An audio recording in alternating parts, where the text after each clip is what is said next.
ये anti radical force क्या है, किसने इसको बनाने का वादा किया और कांग्रेस को इस पर आपत्ति क्यों है, वो आपको बताते चले। गुजरात का घमासान, वोट युद्ध का काउंटडाउन, शाह की ललकार, कट्टरपंथियों पर प्रहार से क्या लगेगा, बीजेपी का बेड़ा पार होगा।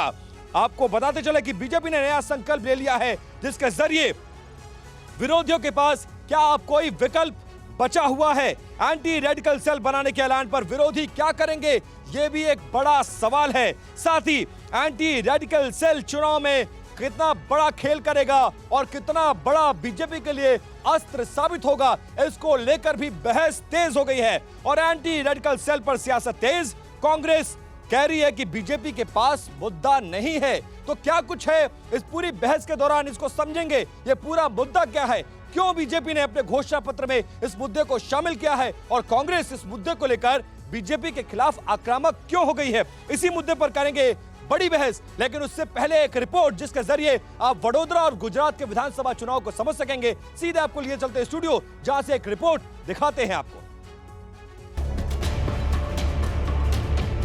गुजरात के सत्ता संग्राम में सबसे पहले वोट युद्ध का काउंटडाउन शुरू हो चुका है। गुरुवार को पहले चरण के रण की वोटिंग होगी, लेकिन आज एक न्यूज एजेंसी को दिए केंद्रीय गृह मंत्री अमित शाह के इंटरव्यू ने सियासी पारा बढ़ा दिया है। बातचीत के दौरान बीजेपी के चुनावी चाणक्य से गुजरात बीजेपी के संकल्प पत्र में एंटी रेडिकल सेल के वादे पर सवाल किया गया तो उन्होंने कहा कि कट्टरपंथ के खिलाफ सिर्फ गुजरात ही नहीं बल्कि देश भर में नकेल जरूरी है।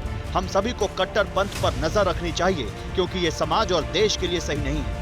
एंटी रेडिकलाइजेशन सेल के बारे में राष्ट्रीय स्तर पर और अन्य राज्यों में भी विचार किया जा सकता है। कट्टरपंथ का किसी समुदाय से लेना देना नहीं है, लेकिन हम सभी जानते हैं कि कौन सी ताकतें कट्टरपंथ को बढ़ावा दे रही हैं और इससे पूरा विश्व चिंतित है। हालांकि कांग्रेस इस कदम को चुनावी हथकंडा बता रही है। भारतीय जनता पार्टी के पास उसका हर ट्रम्प कार्ड फेल हो चुका है।